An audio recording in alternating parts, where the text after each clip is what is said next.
Hey y'all, and welcome back to my channel. I'm Ashley, the owner and creative director of Sorella Yarn, a hand-dyed yarn company based in Apex, North Carolina. In today's video, we are going to be starting a new project using our spring tonals, which I'm so excited for.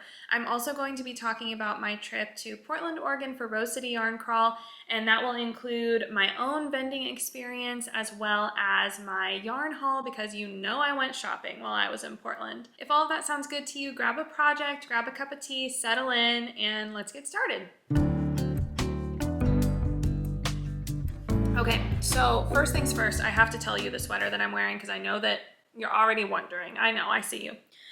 This is the Eva Cardigan by Petite Knit. It is in the colorway called Positano, which was from our library collection last year. It is a beautiful, bright statement red tonal. I love this sweater so much that when we did the kit with the library collection, I actually had sample knitters help me make it in 3 different colors, and I'm really glad I did because first of all, I couldn't choose, and then also the fit, the drape, it's just such a classic, cozy staple. It's so comfortable. Cannot recommend this pattern enough. I love wearing it, and it's definitely one of the most worn in my handmade wardrobe. Okay, so moving on. I'm going to be winding up some yarn today for a new project. So I am going to be making the Tunisian Crochet Cadenza Wrap by Tony of TL Yarn Crafts. You might know Tony from her incredible YouTube channel. If you don't already subscribe to her channel, you definitely need to, because whether you crochet or not, she is just such a fantastic educator and entertainer. Love you, Tony. I've made several of her patterns before. They're always super well written. They're very easy to follow, but they use very creative techniques to get lovely shaping, lovely drape. I have my pattern printed out because I'm old school, y'all. I like a printed pattern. I like to check off my rows. Makes me feel accomplished, helps me keep track. So yeah, I'm not a digital girly. I like it printed. So I wanted to show you the colors that I chose before we start caking them up. And I'll go over my winder and Swift in a minute. So these are some of the spring tonals. Our spring tonal palette is 15 colorways. It's out for the entire spring season from now through the end of May. I feel like every season, when we're ready to start a new season, I feel like that season is my favorite, but I will say that I think that the spring set of tonals from our seasonal tonal line is the one that definitely is closest to what I love to wear in my wardrobe all the time. Also, just yarn aside, the spring season is my favorite season because I love gardening. I love the shoulder season weather in North Carolina. It feels like the whole world is waking up again this time of year, and it's so energizing for me. I love not having to be super bundled up, but still it being chilly enough to wear a sweater. I love planting the seeds for my garden. I love this time of year, and I think that you can tell how much I love this time of year by how much love and care went into developing these tonals. So this is our 3rd consecutive year with our spring tonal palette. We did add, originally it was only 10 colorways and now it's 15. We added a few last year, and these are some of them. So this pattern calls for 1 main color and then 5 contrast colors. So I'm following Tony's instructions there. My main color will be Olay, and this is a really beautiful cool toned ivory off-white. It is a dyed yarn, it's not bare yarn, and the way that we dye this one basically just neutralizes all of the yellow tone in the natural wool. So if you ever look at bare yarn, it has a very slight yellow tone to it, and we dye it with a blend of dyes that neutralizes that yellow and kind of brings it back to a cool tone, very neutral zone. So that's Olay. And then my contrast colors, I'm using Toile, a light French country blue, Saint-Tropez, which is one of the new ones from last year. It's like a deep jewel tone ocean blue, Normandy, which has always been one of my favorites. I think this is such a unique color. It's inspired by the old stone wine cellars in the wine regions of France. If you hadn't noticed, the entire spring tonal line is inspired by France, the French countryside in the spring, which brings me to Provence, which is a light, bright lavender pastel inspired by the lavender farms in Provence. And then this one is called Atelier, which is the French word for studio. It means an artist's studio. And atelier is most commonly associated with a fashion house. So it's a very like high fashion studio kind of world that ateliers belong to. And first of all, I just love saying the word atelier. It feels so elegant and so pretty. And I also love this rich, deep plum burgundy color. It is just yummy. I feel like I could do a whole sweater in just this color, but because I love this whole palette so much, I'm getting like all fired up just talking about it. I really wanted to do a project that used a lot of colors. So that was part of what was attention grabbing to me about the cadenza wrap, is I got to use a lot of them, and I chose all cooler toned ones.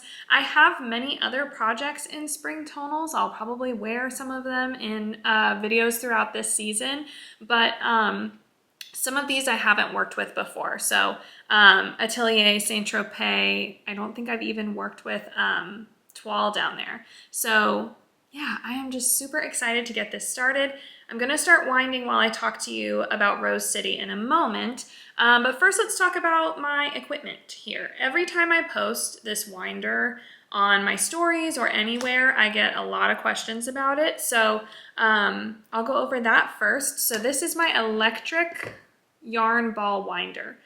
Unfortunately, I'll just go ahead and break your heart now. It is not available anymore because the shop that made these, I believe they made them by hand. It was a very small business out of Ohio. I bought it on Etsy. Their Etsy shop was called The Knit Store, and it looks like their store is closed for right now. I don't know if they're coming back. When I asked them maybe about a year ago if they were going to be restocking these, they had some other items in their shop, but no more of these. They said that they had them on their website at the time, but now I can't seem to track down their website. So I don't know if their business has closed, if they're coming back. I know that there are other companies that make electric ball winders. Actually, Tony, I think, has reviewed a few of them here on YouTube. The one that I have has been fantastic for me. I love it. It has, I'll unplug, this kind of, this little control gizmo.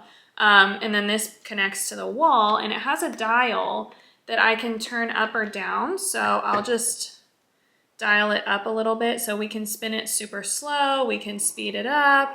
It can go super fast where it's jiggling the table.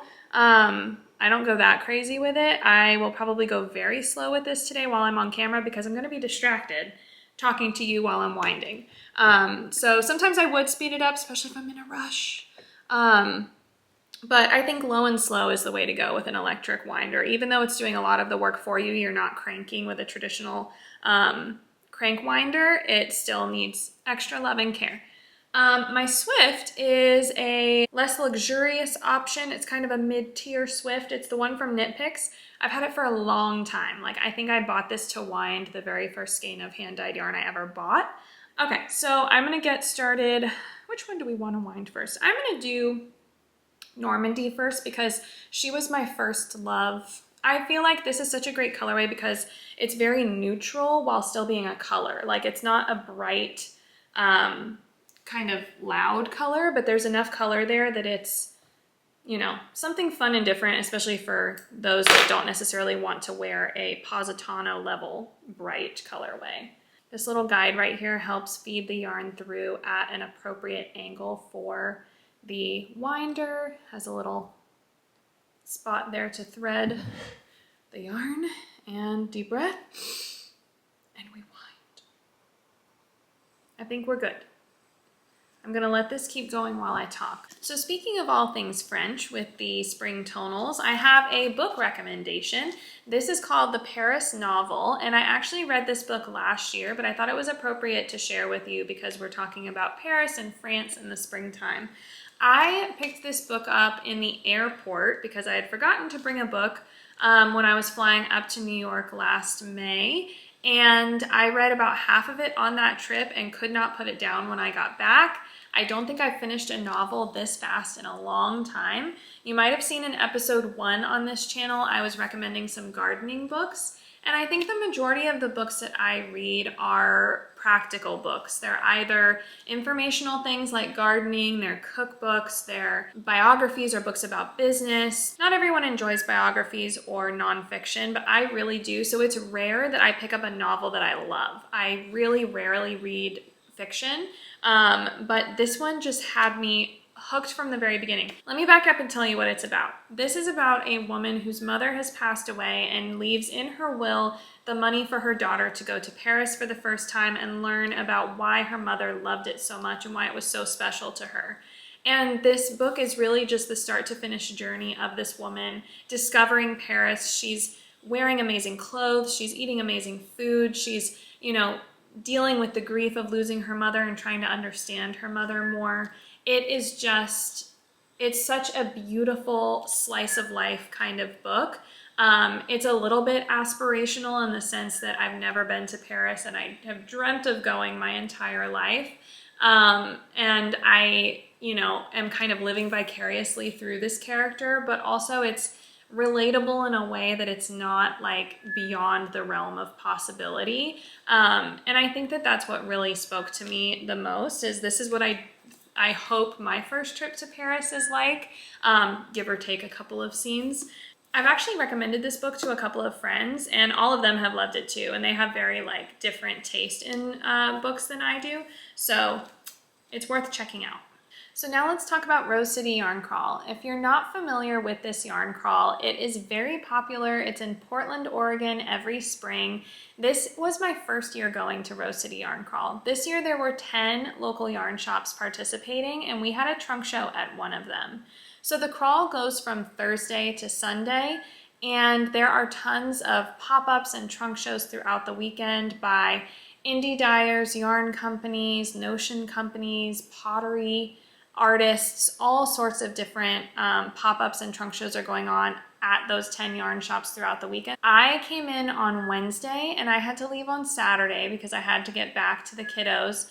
But I was able to see and do a lot while I was there. So when we got in on Wednesday, we had a long day of traveling. We actually could not find a direct flight from Raleigh to Portland, so we had to do a layover and connection. We barely made the connection. It was a whole, you know, typical travel day. Got in late, had some pasta, and went to sleep. We were staying with our friend Lindsay from Superglo Fiber. On Thursday, Lindsay had her trunk show at Ritual Dyes, so I had a couple of meetings on Zoom in the morning, and then Brooke and I got ready to go kind of hit the shops and do a lot of shopping throughout the day on Thursday. I believe we went to 3 or 4 different yarn shops, and I have a haul to share with you in a little while with all the shopping that I did. I'll share more about each of those yarn shops as I go through my haul. But Friday was our trunk show day. So we had our trunk show at Starlight Knitting Society, which is such a cozy, cute yarn shop in Portland. The owner, Melissa, is the absolute sweetest. Her entire community, the people working there, her customer base, were all just so sweet and happy to be there. It was a really, really fantastic day. We brought about a dozen colorways with us. A couple of them were Yarn Crawl exclusives. So we made a sort of muted, more blue and blush and green colorway that we called Starlight. That one was inspired by the cozy kind of lamp-lit style of Starlight Knitting Society. Melissa has designed this space with a lot of intention. It is roomy and spread out. You don't feel like there's, you know, yarn packed into every nook and cranny, but it's also cozy and warm and inviting. And we wanted to reflect that in the colorway. And then the second special edition colorway that we brought, we called Rose City. And this one was very bright, fun, vibrant with hot pink and brighter turquoise blue, purple, cream. It was just kind of a really fun, bright, watercolory mix of a lot of the tonals that we brought with us. So we also brought a whole bunch of tonals from all different collections last year. When we're planning what to bring to a trunk show or a festival or something that is out of the house, as I like to say, there's always the potential that people are going to stumble upon your table or your booth that have never heard of you before. This is a wonderful opportunity to meet new people, to make new connections, bring new people into our little Sorel Yarn family. And so when we do festivals or shows like this, where we have the potential of meeting a lot of new people, I like to bring yarn that is really representative of our style. Skein number 1 is done on the Swift. Gosh, a yarn cake is so satisfying. never gets old. Do over there. What color should we do next? We'll do Provence.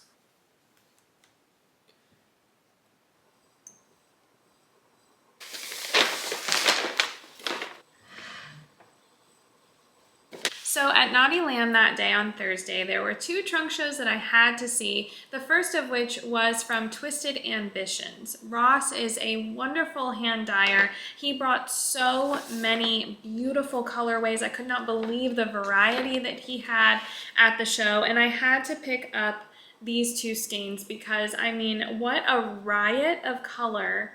Can you even? So beautifully speckled.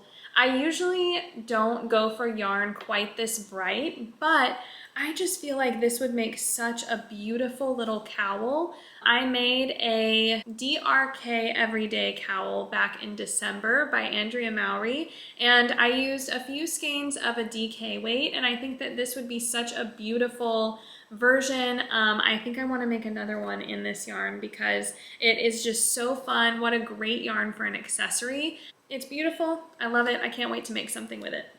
The other trunk show at Knotty Lamb that day was from Coast to Coast. Now, Erin's colorways are very different than Ross's. They are more in the neutral family, or if there is color, they're more muted or more rich, moody sort of jewel tones. But what I think is really interesting about Erin's brand is not only is it super cozy and very, you know, kind of closet staple colors, but she has a really unique approach to the theming of her collections. And the one that has caught my eye and inspired me the most is her patchwork collection, which was a quilt-inspired collection.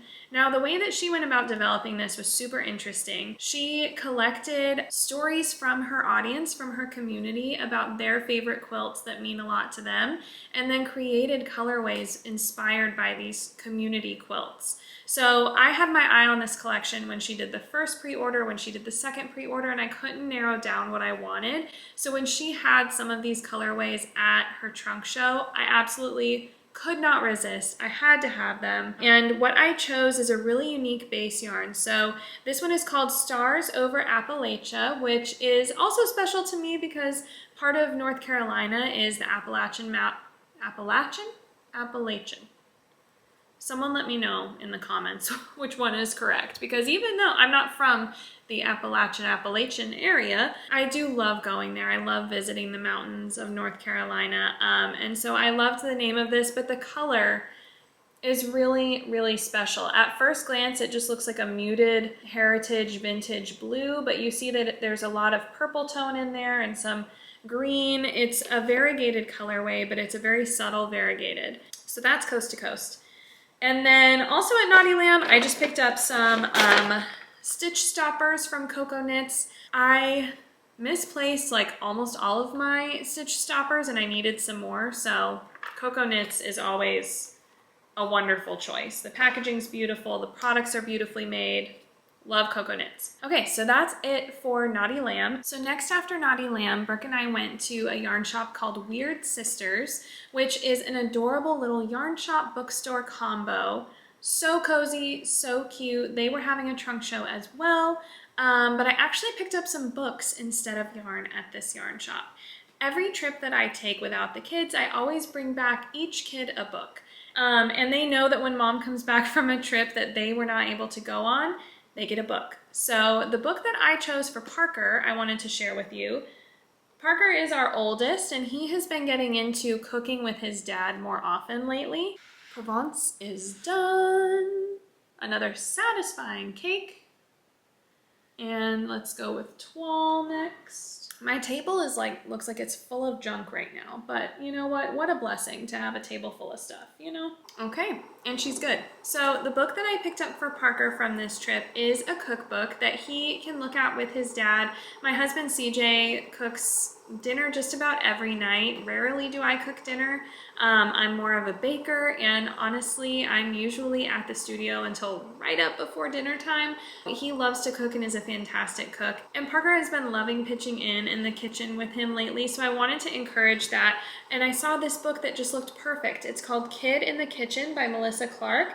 It has 100 recipes that are great ones for kids to make with their parents. And just flipping through this, I mean, I just opened to a random page, but like, how yummy does that look? There's everything from ramen, pasta, sandwiches, dessert, how to roast a whole chicken, different sauces, tofu, so many yummy looking things that we wouldn't typically make at home. I just love that that's become part of our family life and really wanted to encourage and support that. And such a lovely book as a result. Okay, so that was all I picked up at Weird Sisters. There was a lot of tempting yarn, but I chose to stick with books at this store. We went to our next yarn shop to see a friend who was having a trunk show, and that friend was Ryan from Salty Blonde. Her yarn is so beautiful. I love her style. I love the way that she speckles. I love the bases that she has. I feel like our styles are sort of similar in color and story. And I just love Ryan. She is so sweet. I met her for the first time a couple of years ago at Flock Fiber Festival. She's attended the last 2 years. This is the first time that I was able to see her vending somewhere, so it was so exciting to see all of her yarn on display. She's such a talented artist, and I had to have this neon tweed yarn. This one is so unique with these neon neps. I believe that some of them even glow in the dark, and I loved this peachy pink color. She calls it tangerine, and it is such a beautiful light bright peach for spring. It's another superwash merino yarn, so if you're not already following Salty Blonde, definitely do it because her yarn is beautiful. The fourth and final shop that we visited for Rose City Yarn Crawl on Thursday was Ritual Dyes, which is a beautiful, cozy little yarn shop, and our friend Lindsay from Superglo Fiber, who we were staying with, was popping up there. We helped her finish up her trunk show and pack up to leave, but I had to snag some of her yarn for myself. I have some more Superglo yarn in my stash from collections last year, but I just love how much color she's able to pack into a skein. I think that her variegateds are just something really special, and she was bringing her brand new collection, which I believe is called the Mayhem collection, inspired by Lady Gaga's most recent album. And I just really loved how this colorway had sort of the bright neon tones, but it also had some darker, muted, more jewel tones in there as well. I cannot wait to see how this yarn knits up or crochets up. I did choose to go with a bulky weight, which I don't have a ton of in my stash.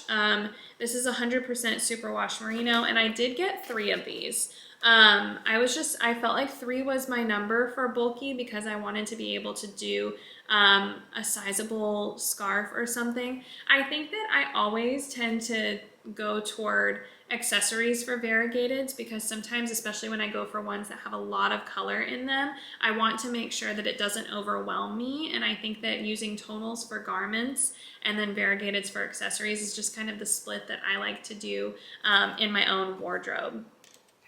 Wall is done. Another cake finished. We're halfway there. 3 more to go. I really like chatting with you while I'm winding my yarn because it makes the time go by so much faster. The electric winder doesn't hurt also. Okay, we've got Saint-Tropez winding now. Anyway, love Lindsay, love this colorway. This one's called Vanish Into You, and I just think it's so, so pretty on its own or together with something else. So that was all the shopping that I did on Thursday. However, of course, because I was standing in a yarn shop all day on Friday for my trunk show at Starlight, I was eyeing this wall that was right in my eye line from my table, and it was the wall full of a Pacific Northwest favorite, Spincycle.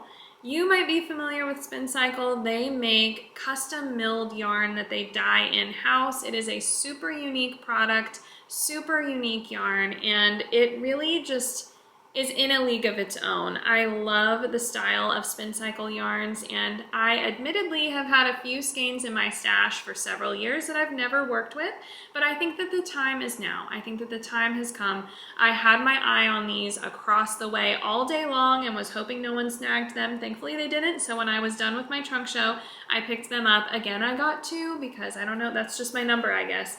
These are the Dream State base, and that is a worsted weight yarn. These are the colorway called Written in the Stars, and yes, they are two skeins of the same colorway. Spincycle yarns have a lot of color variation skein to skein because of the way that they're dyed and then spun.